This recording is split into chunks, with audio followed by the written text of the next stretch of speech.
Okay, welcome everyone to March's Roy Talks. I'm joined on the call by all of the artists whose work is in the gallery this month.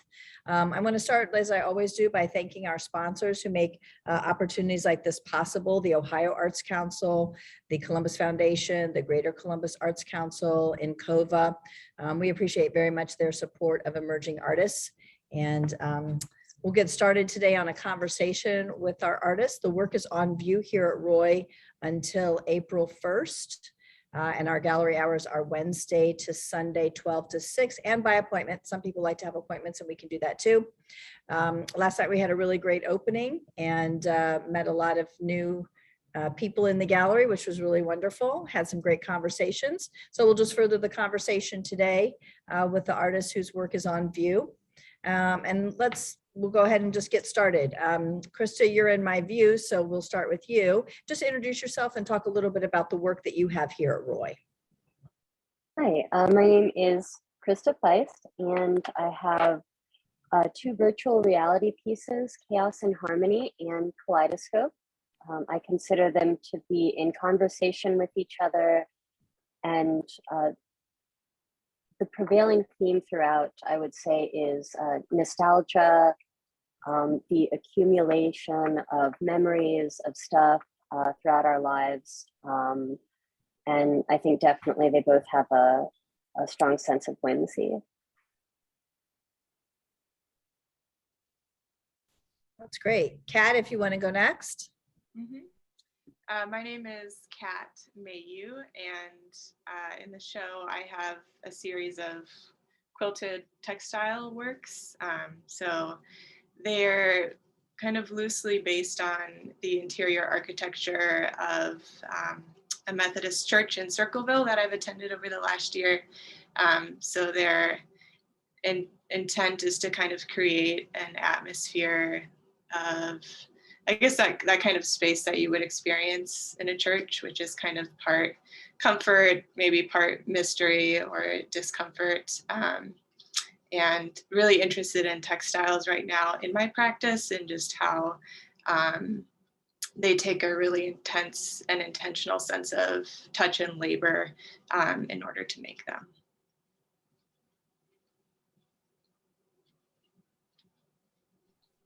Thank you for that.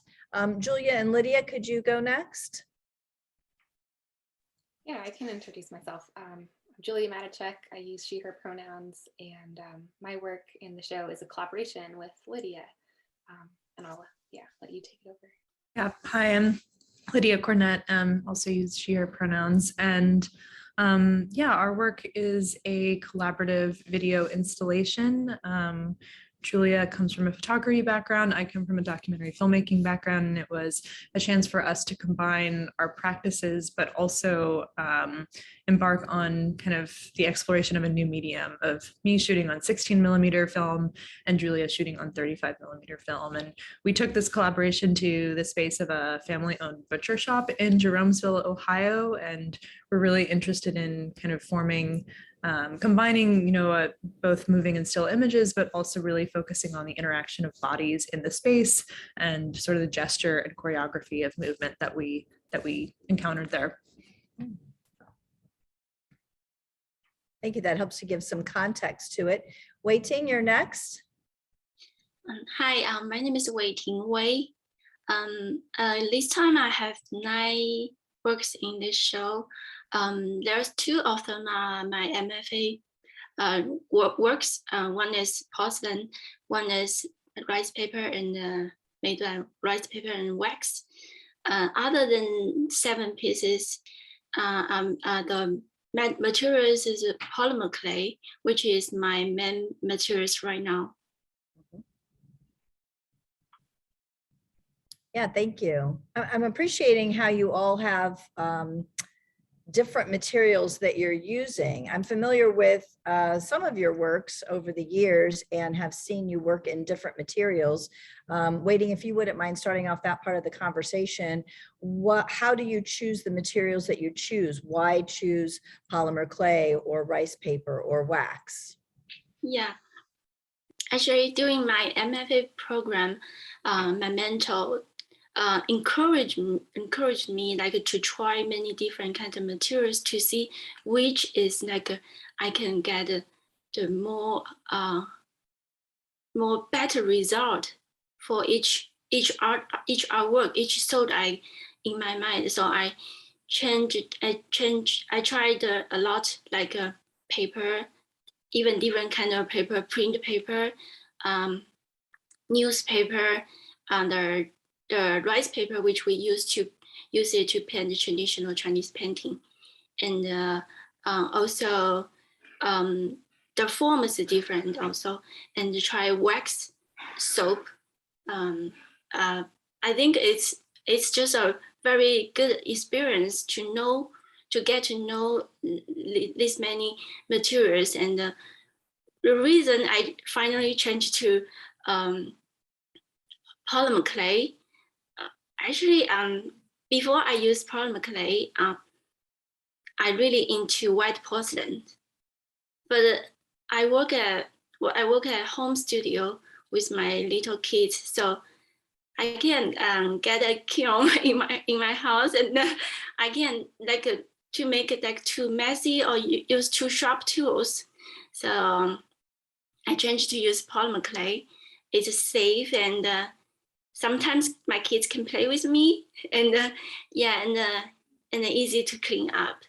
And I got a really result of the first time I made I used polymer clay to make my first clay artwork. Name is Light Sleeper.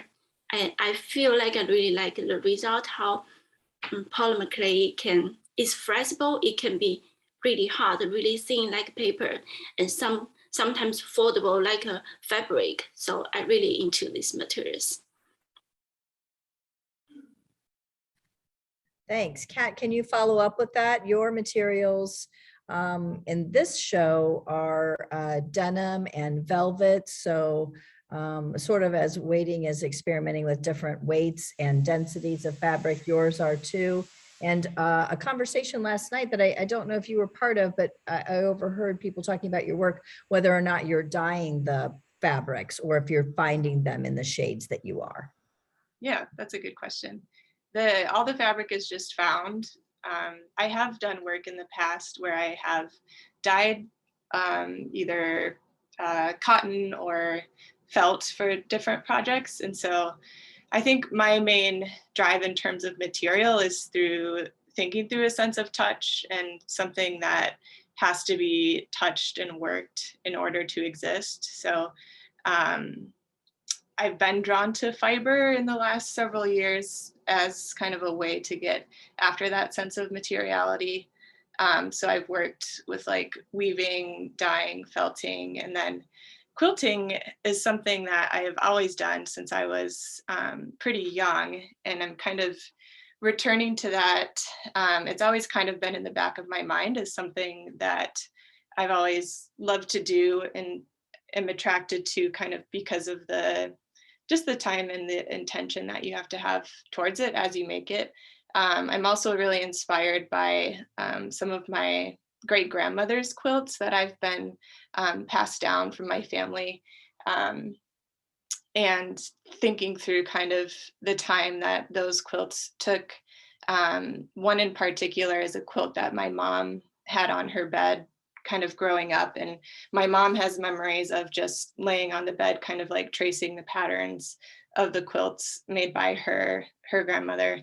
And I've also loved, I never met that great grandmother, but I've loved to think about like, when did she find the time to make these things? Because she lived a fairly domestic life, but thinking through something happening in pieces kind of in the evenings, or even like, where did she make this giant quilt? Like, was it in her kitchen or was it in the living room? So that's kind of sparking my imagination about kind of the life that a quilt can have.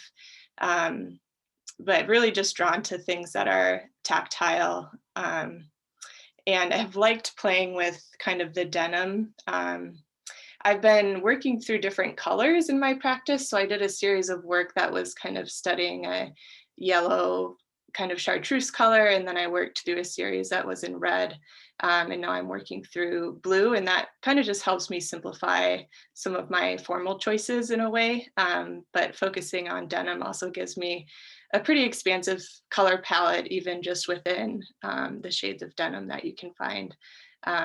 So that's where the different shades of blue come from, is just from the found denim. And I'm planning to continue to kind of work with these quilted forms, and imagining like how they can exist both in gallery spaces, but also potentially be in circulation, like out in the world, back in people's homes, trying to figure out how they can have like a more tactile lived experience that's not something hanging on a wall, but that is being used by people. Haven't quite gotten there yet, but that's what I've been thinking about. That's great. Certainly at Roy G. Biv, we encourage you to explore all of the color spectrum with all of your work. But that is something that all of your works really have in common, that tactile essence of it. Even if we can't touch it, though we really do want to, they all have those wonderful textures and forms and colors that are going. I'm thinking about your work, particularly, Krista, if you'll pick up the thread of that conversation, and your work, and responding to that. Yeah, I actually heard a lot of parallels with the repetition, the tactile nature of it, the evolution of personal history and memory. So both of my pieces include sculptures. In Kaleidoscope, they're represented in 3D video, and in Chaos and Harmony, there are photogrammetric replicas of the sculptures. And a lot of what I use is, someone called it future trash. So they're items that have a lot of like meaning and personal ties in the moment, that represent large moments of our lives, like birthday candles, or even like going shopping with your parent as a kid and getting a vending machine toy. I incorporate those mediums, those objects into my sculptures, and often use like candle waxes as a glue.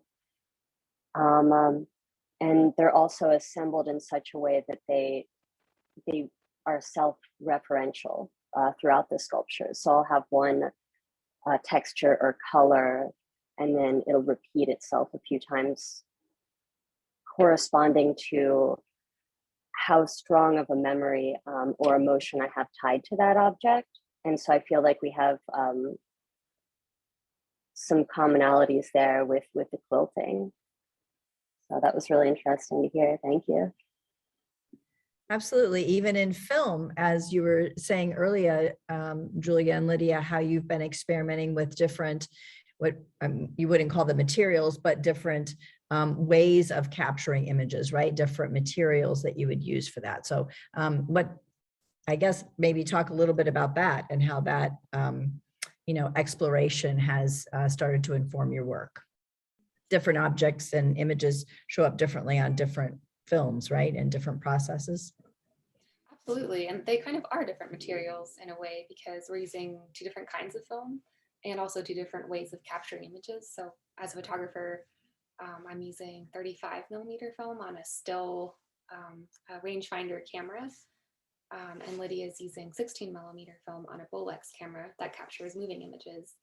And I think the medium of film is kind of new to both of us. As MFA candidates at Ohio State, we came in both working digitally, and then really taking the time in the first year of the MFA to learn how to do these manual photochemical processes, which are, mysterious and magical, but it really does take time to get enough skill and technical ability to capture images that are reliably, have the formal qualities that you're looking for. And then Lydia, I don't know if you want to talk a little bit to the form of our channels. Yeah, so I mean, we're trying to distinguish, I think, the different materials in terms of the borders or the frames of the images. And so you know, the 16 millimeter print kind of comes with the curved, rounded edges, and then 35 has more of this, I don't know what you'd call it, like kind of a frayed, a frayed edge in kind of in the entire perimeter. And so I think we're continuing to find and experiment with how much we want to lean into distinguishing those two materials and really showing the form, because there's a way that when you transfer everything to video, you can kind of erase that history, but I think we're finding the balance of like creating something that does feel like a video and an installation and has the wonderful kind of qualities of cinema, but also something that's really coming from a material background. I would say if you notice like the kind of white screen moments where you hear the interviews, that's a flare on the Bolek. So a moment where it's not capturing an image and you see this kind of white quality, and then there's some, you know, just some kind of noise in there. And so choosing to leave that in, making those kinds of choices feels like letting the medium shine through, even though it is now digital. And then informal choices for creating the work. We did a lot of editing and experimenting and what kind of form for the piece would enable us to do a lot of different kinds of juxtaposition, right? Because we have lots of different kinds of still images and moving images. And then we also have these two formats. So using two channels was a choice we made to be able to put those things into conversation. And then, at one moment, even going to 3, which I think was kind of an exciting move towards really having motion in the movement between channels that kind of hopefully amplifies some of the motion in the imagery of the space as well.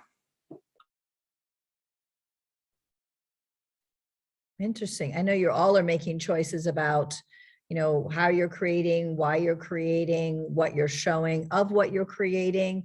You're constantly curating things. Can you talk a little bit about your process in how those choices are made for you? Maybe Julia and Lydia, you're working together to make some of those choices, but you also have bodies of work that are separate from each other. And then how do those choices of what you're creating and how inform how you collaborate with each other?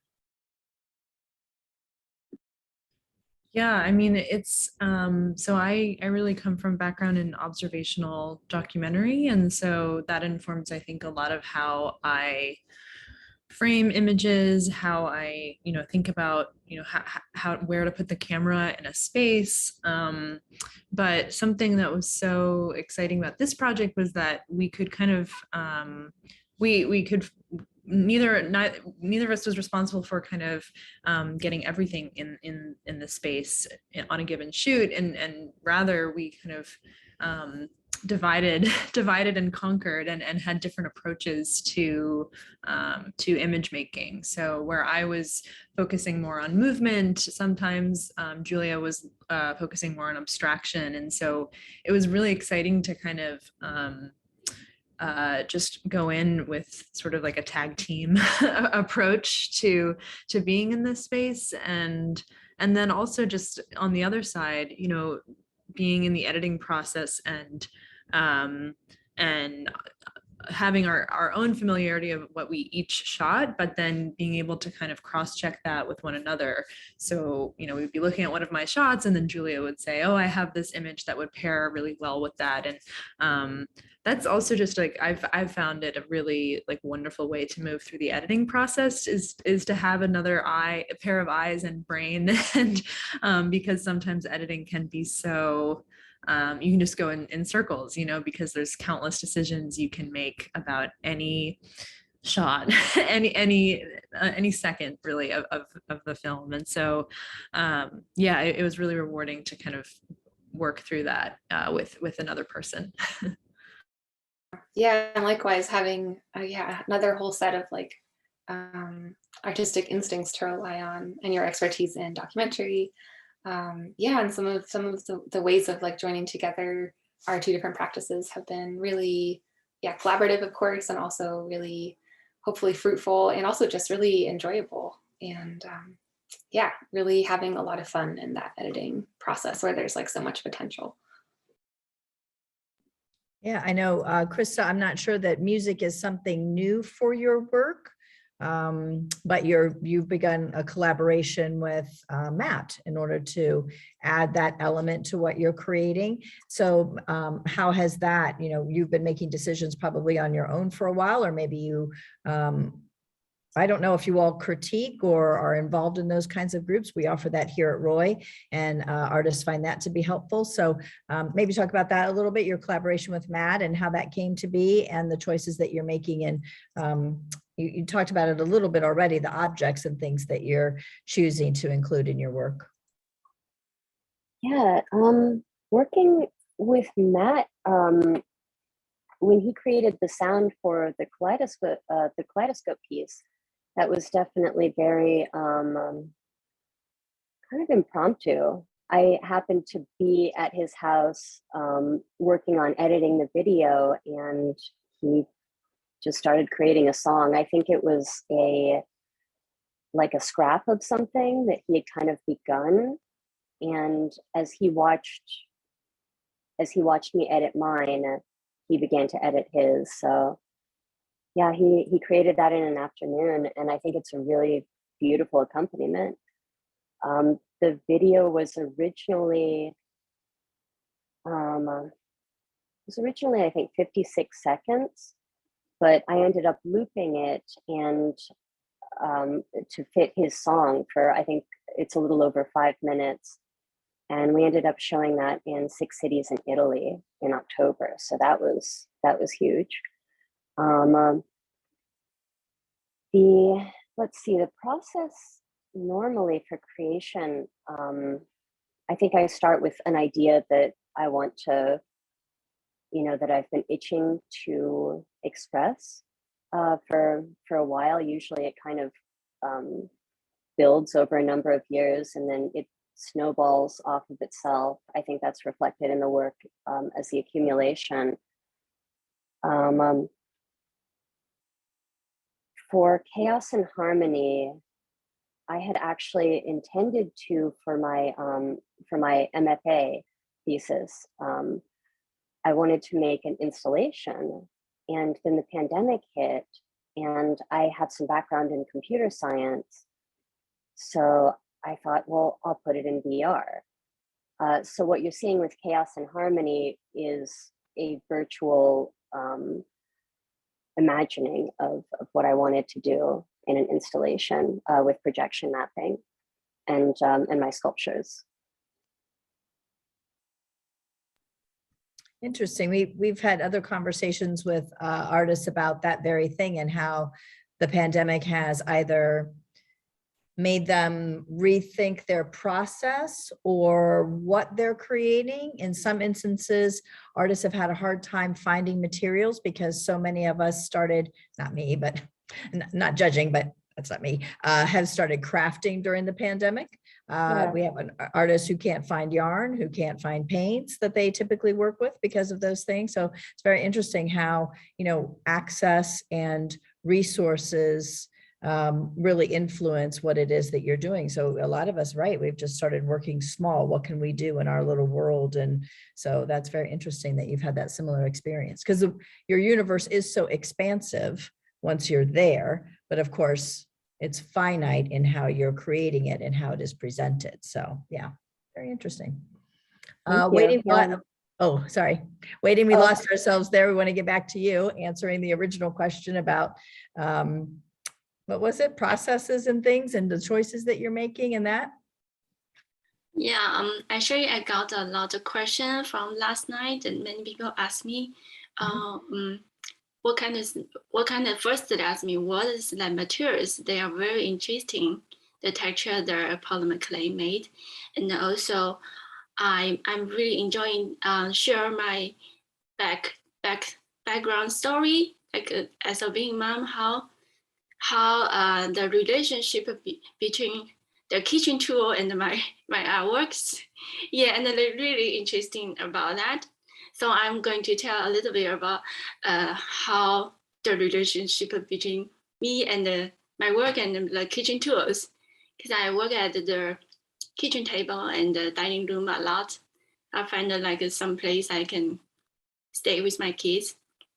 So my first kitchen tool I use is the mold, the baby bodies mold. It's for the cake, the baby shower cake. We made it for baby shower cake with a little baby on the cake top, so cupcake top. So I grabbed that to make the porcelain one. Yeah, and after that, my second kitchen tool is my slow cooker.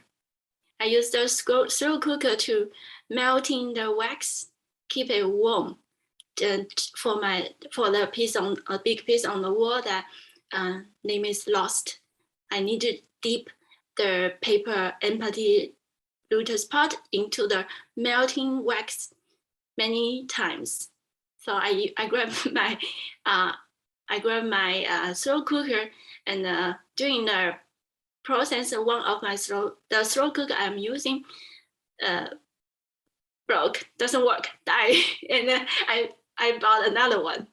Then other of my the polymer clay get a very like a good relationship with my kitchen tools.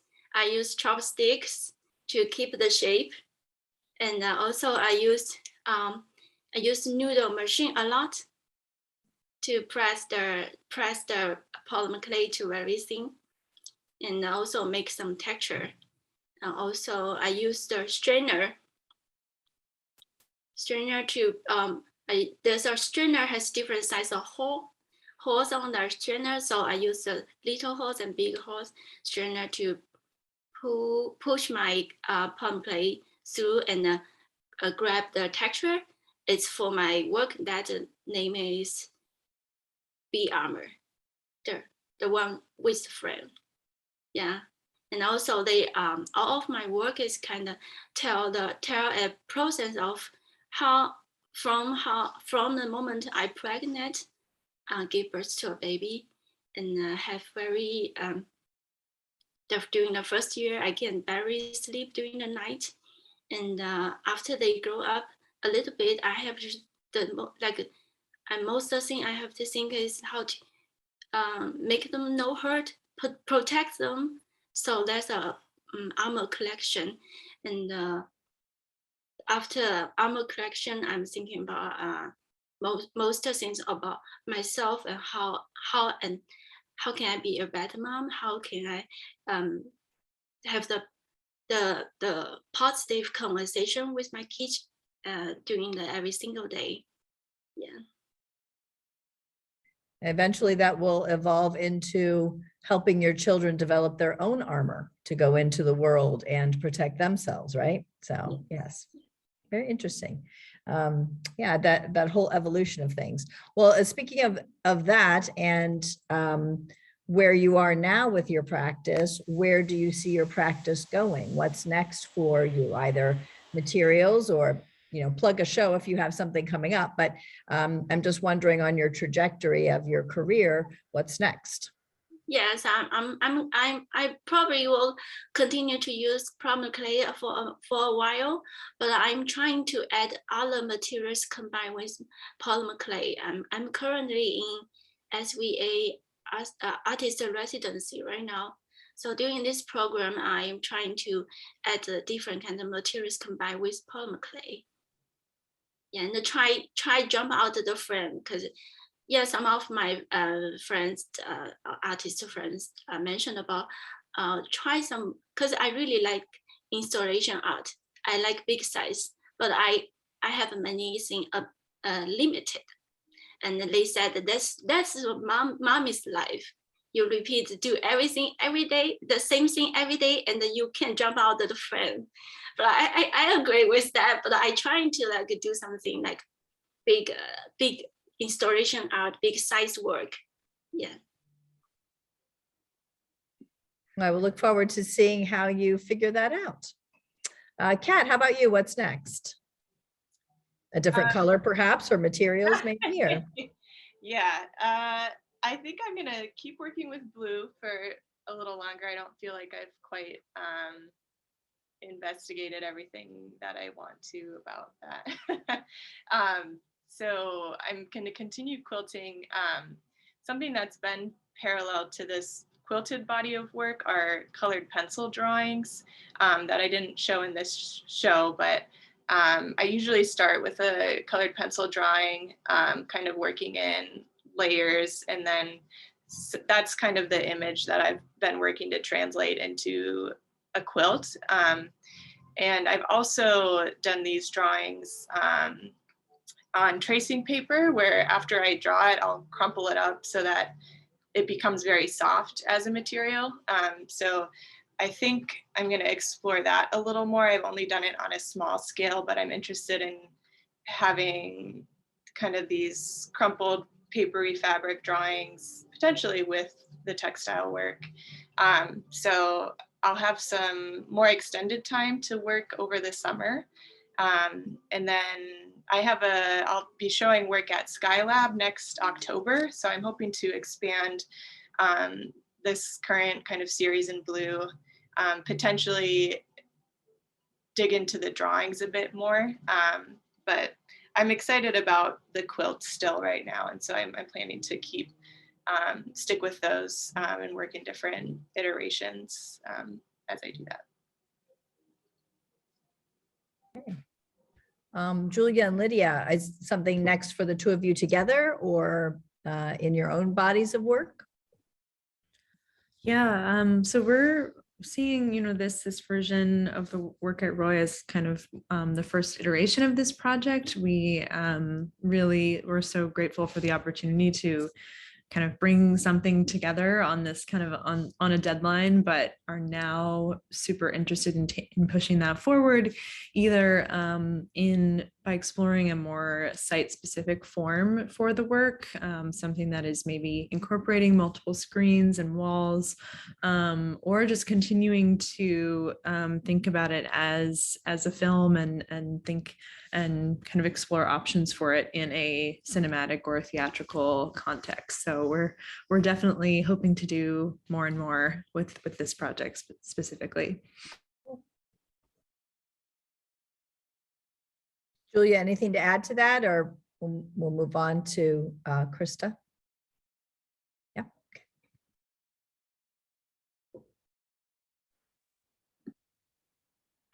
So my, let's see, the upcoming work that I have will be at actually at the Cultural Arts Center in May with Matt. And so we're just starting to tinker with ideas there. That'll be great. I'll look forward to that. I did have a question specifically about Roy and you all.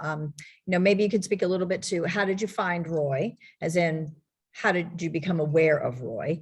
And then also maybe a little bit about what Roy's show has meant to you on your trajectory. And by that, I mean, you maybe had the idea of a project and you were able to realize it at Roy, as in the case of Julia and Lydia. Krista was sharing earlier before we got started in recording about, putting this body of work together and going through 4 laptops in order to realize this project. So in that sense, how did you find Roy, and what about the show here enables you then to move on to whatever is next for you? Roy's very interested, of course, in emerging artists and your journey and our part in it. And so maybe if you could speak a little to that.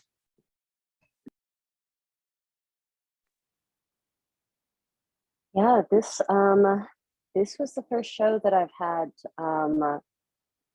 where I haven't had like a VR headset tethered to a laptop.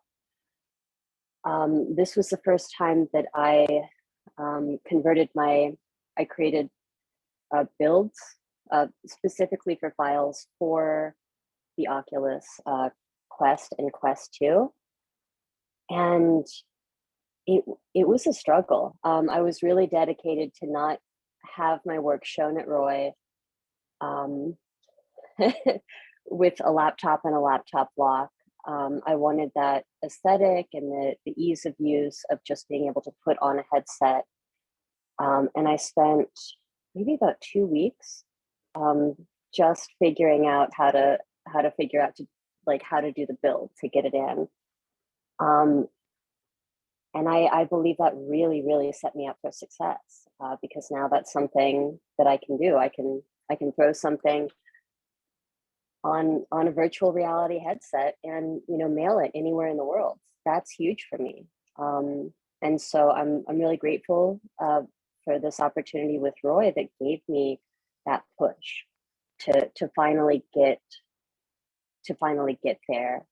So I feel like I'm really set up for future work in VR, and I feel like I finally have the confidence since I was able to do that. Yeah, I think I found my medium. I found Roy, actually, CG Ryan.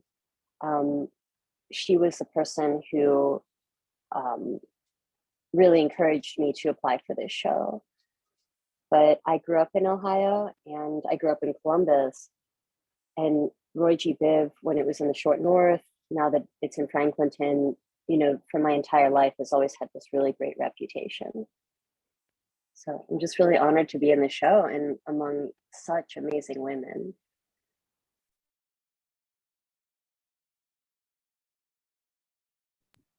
I can jump in next. Yeah, I mean, for Julia and me, I think this has been a really huge opportunity in a couple ways. I mean, for one, it you know, we applied with some collaborative work that we had done last year, and once we were, you know, offered the opportunity to show at Roy, we really took the initiative to kind of reframe the subject matter and like the stakes and scope of our project, and reshoot, kind of gather all new materials. So we really kind of I think treated the opportunity as a step to really push our project and our work together forward.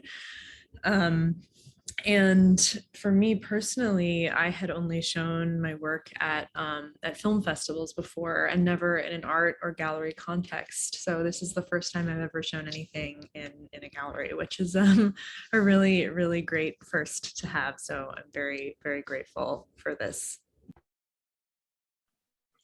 Yeah, and I think we'd first heard about Roy G. Biv through knowing classmates and alums of our program who had shown here, and hearing really great things about the gallery, going to openings. Yeah, and it was really exciting to see the open call come through over email, and feeling like this seems like something we should really go for. And kind of to tie what Lydia said back to what we said before about now looking forward and imagining new possible forms for their work, and kind of trying to find what kind of form it's going to live in. Is it, you know, exploring installation more, exploring possibly experimental film? I don't think we would be in this place if we hadn't had the opportunity to show at Roy, because it really was, like Lydia said, that impetus to say, let's really kind of go back to the drawing board from our first collaborative work, and really come up with a subject matter and a form that really feels like we can do what we really hoped to do. And yeah, so now having the piece that that's on view now, I think gives us so much rich material to take into those next steps.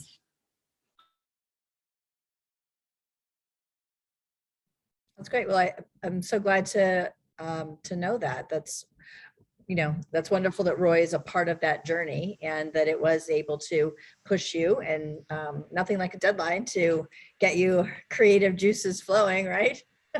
Well, intentionally, all of you were put together, of course, by our curatorial team. Roy is a juried space, and so for those of you who view this later, I know you know this, but Roy's a juried space, and so artists apply to be here. We send out an annual call for entries.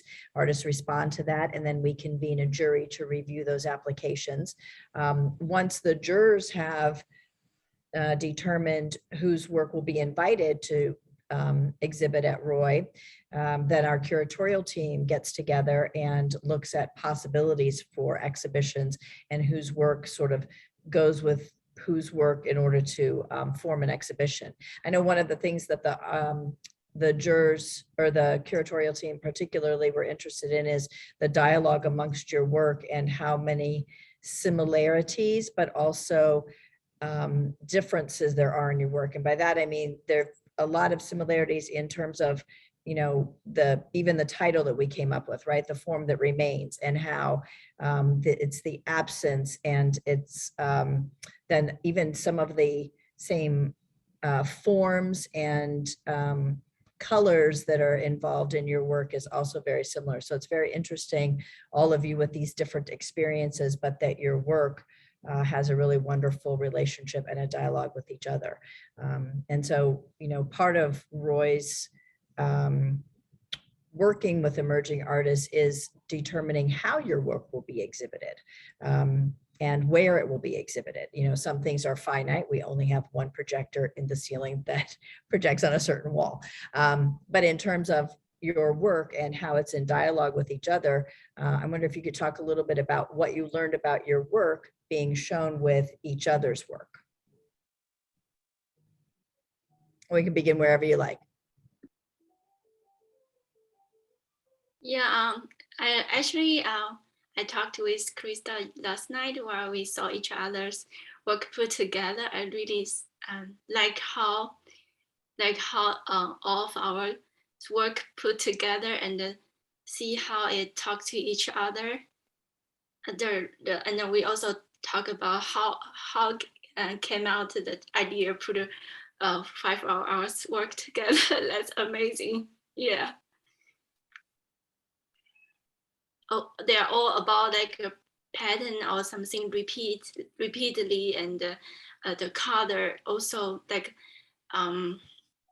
Kat's work, the color is really similar to mine, and I feel like we are not a group show. It's kind of like a whole thing. Yeah, I think looking at the color is something I was thinking about too. You know, our work is in black and white, and seeing a lot of, not exactly black and white necessarily, but just really thoughtful and kind of pared down colors in some of the works. And then, yeah, in Krista's work, a wonderful kind of kaleidoscopic, really colorful space, which is wonderful as well. Yeah, and I think there is something about repetition in all the work as well. And thinking about this particular way of experiencing the collaboration between Lydia and I is a loop, right? And if it was in a more cinematic setting, it would have a start and an end. But we really leaned into that and how we edited. Yeah, and I think that's present in a lot of the different works, and in how you all are talking about it as well. I think also kind of in line with the title, I thought that was the sentence, "the form that remains," was a helpful kind of keynote for me to view like the show through, and to help me see more deeply into all of your work, in terms of, like, I think one through line is that everything is taken through an intense process. Like, you're kind of paring something away, whether that's like through your video work, it was like so obvious that you had been looking at something in a lot of different ways over a long period of time, and engaging with that site of the meat packing factory, and how you're seeing, like, when you put that kind of eye on something, what happens after that, like when you're looking at something so intently. And I think Weiting, that comes through with like just how intense you are with even what you put the polymer through, like, and the way you reassemble it as well. And Krista, it was really great to hear you talk about like the tie to memory, and how an object is taken through these different processes, and then you're giving us a window to look at how you have also viewed that thing and spent time thinking about, you know, what that memory is and why it's important. So I think that sentence was really helpful for me to see some of those more conceptual connections between the works.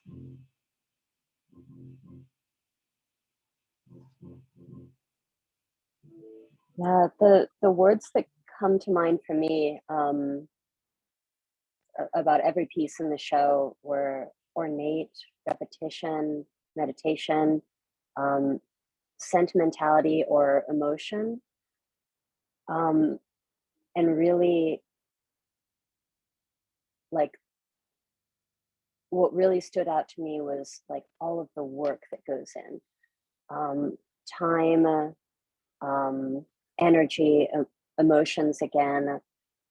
I think the show could have also been called something along the lines of like labor of love.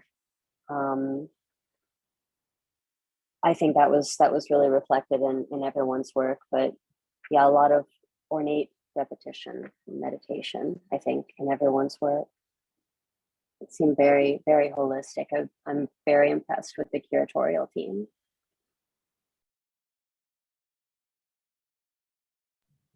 I will pass that on. It is a labor of love curating. We spent 2 weeks on it, looking at all the, so we had close to 200 artists, I think, that applied, and 39 artists' work was invited. And we spent a good bit of time on just putting shows together, taking them apart, looking at themes, trying this out, trying that out. At one point, we had images of all the artists' work literally on the floor of the gallery, and we were physically moving things around in order to see it, right? Sort of like storyboarding, but very intentional also. And so we want to be, of course, very respectful of you all and your work and the time and effort that it takes to put into that. And so the team was really intentional in how they put things together too. So that's wonderful. I know this is, you know, Women's History Month, and it's not lost on me that we have so many talented women in the gallery at this point, which is a really wonderful thing for March, any month really, but March.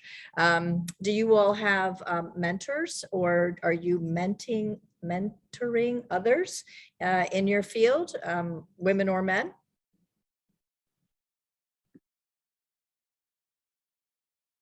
Kat, let's start with you.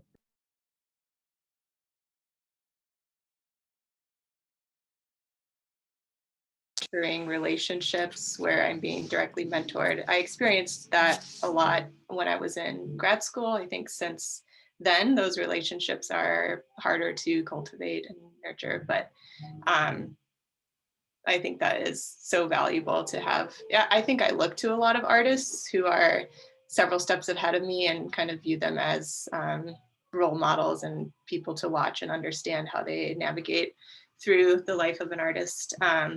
I am a teacher full-time, and so I have a lot of students that I'm engaging with on a day-to-day basis, a lot of young artists who are trying to figure out how to be artists and be people.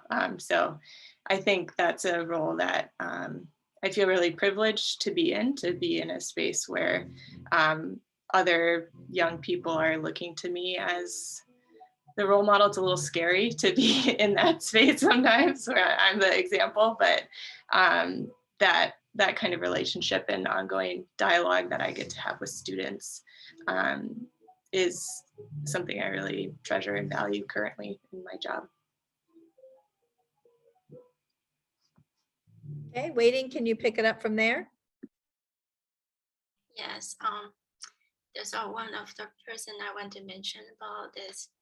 My mentor during my MFA program, her name is Molly, and she has 2 daughters. She's a great artist and also a great mom, and I get a lot of influence from her. And she encouraged me to try many kinds of materials, and until now she is continuing supporting me. I really thankful.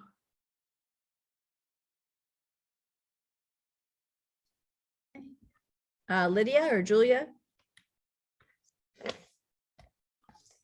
Yeah, I mean, so Julia and I both are in an MFA program where we teach and our students at the same time. And so I think that puts us in an environment of constantly thinking about our making and wanting to, wanting to get opinions on it from different people who we admire as artists, but then also thinking about how you effectively communicate certain ideas about work to students. And actually one of the like a really valuable experience for this work was showing it in an early stage to a group of undergrad students, just at a point where it was changing every day. We were working on the edit like so much, we couldn't see kind of, we were really in it, and it was so helpful to kind of have, and we were doing a lot of work with faculty, but really just wanting kind of a different perspective on the work. And so I think, being in that place where you are learning, teaching, and then maybe like those being, you're learning from your students, or you're informing your mentors in some way. Like it's a really, I think, rewarding environment to make art in. Yeah, I was actually going to also speak to that experience of showing the work to undergraduates. I think it was really helpful getting feedback from that group. And then also we showed this work in a graduate interdisciplinary critique and had some really helpful insights from people working in all different mediums. Great insights from painters as well about texture and edges, which was surprising, but also, makes sense in its own way. And then also having a lot of really vital feedback from faculty who were just so generous with their time and were willing to look at it a couple times, look at it over email, and really spending the time with us throughout the process and kind of helping us make choices as it evolved as well. As you were saying that about making choices, of course, I'm in the gallery. So as you're chatting, I'm looking around a little bit at the work. And I'm just noticing something I hadn't before, and that is the choices that the two of you made with your film and the edges that you talked about. And in Kat's work, particularly, some choices about the edges. Some of the quilts are frayed edges and some of them are finished edges. And so that's kind of interesting also. Those kinds of decisions, I think, transcend medium. So that's very interesting. We are coming up on our hour together. And so I wanted to leave room for questions, either from, from each other. Did you have questions for each other or for me? I didn't want to close out our time together without giving you that opportunity.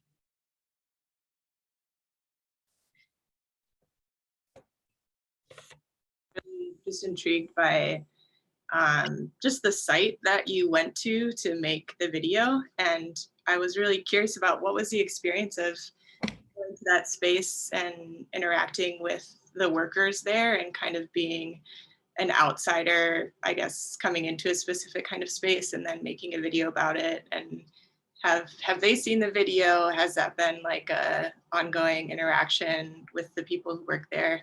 I think I was most struck by one of the interviewees who was talking about how he doesn't really say what he actually does for work because he thinks it will make people kind of judge him in a specific way. I thought that was really interesting to hear him say, like, oh, I don't say what I actually do because there's this negative connotation to that. I thought that was a really like human thing to say. But yeah, what was the experience of engaging with people like at that site? Yeah, it was, I'd say one of mutual curiosity. We were so, it was just such a dynamic space, so much happening, of course, and so much to look at. And I think they were also kind of curious, like, what do you guys do? And, what are you doing here in a really friendly way? So yeah, really having some like great back and forth with them. Yeah, really being really grateful for the openness there, right? And the willingness to provide access, and they do have an interest in education and an investment in butchery being a career path that is like available to people. So yeah, I mean, when we went back the second time, we were able to conduct those kind of on the fly interviews, which I think were also really great for kind of building our own relationship with them, because it I think it opened them up to also what we were interested in, beyond sort of taking images and sort of how sometimes that isn't like saying that's not like a dialogue, right? That's maybe not a conversation. But when we started talking about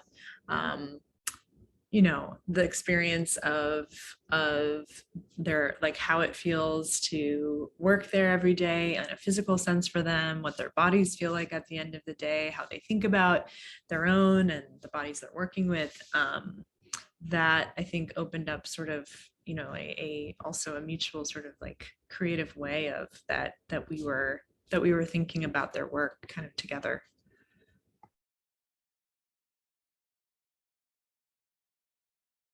Thanks for that question. I had a question for Krista actually about just this process of how you edit VR is sort of the general question. And just because I come from, you know, thinking so linearly and just, you said you went through 4 laptops. I'm just very curious about like how how you do that on a manual or a mechanical level, but also like how you conceptually think about world building in that way. Yeah, let's see. The editing process is, I use a program called Unity, where I kind of pull everything into.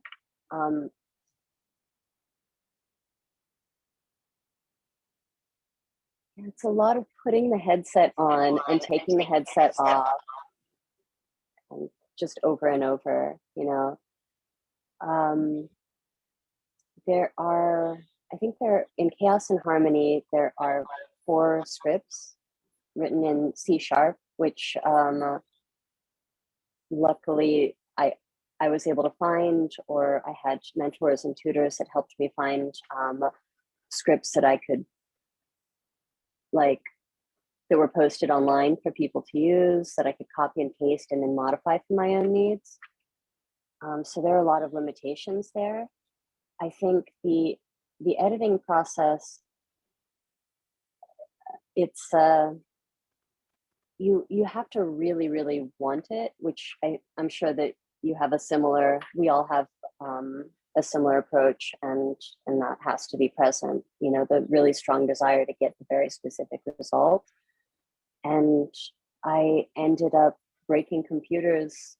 The graphics cards and processors were what were being tried, by having too many polygons and having too much. I'm sure as a filmmaker, you can understand when you have too much like light and motion and color. If you do any digital film, that can be very hard on a computer. So it was a lot of just getting better graphics cards and trying to bring down the polygons where I could. So thank you for that.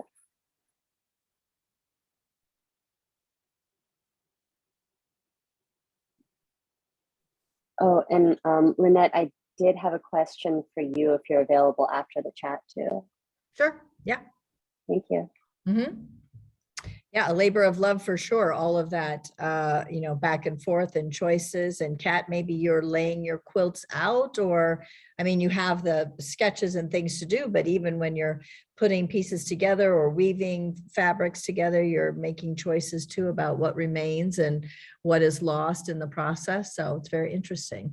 Well, I want to thank you all very much for your time and your kind attention today and the conversation. I learned a lot, so I appreciate that. Every time we have an exhibition in the gallery, you know, the gallery looks a little bit different. The walls are moved around, there's different mediums, the conversation is different. So I appreciate all of you very much for the time that you gave us today. So we recorded this and we'll post it up on our YouTube channel. And the next thing for everyone to look forward to is Instagram takeovers. And we'll talk a little bit about those also. So thank you all very much. Thank you, Lynette. Thank you. Thanks. Have a good afternoon. You too. Thank you. Thanks.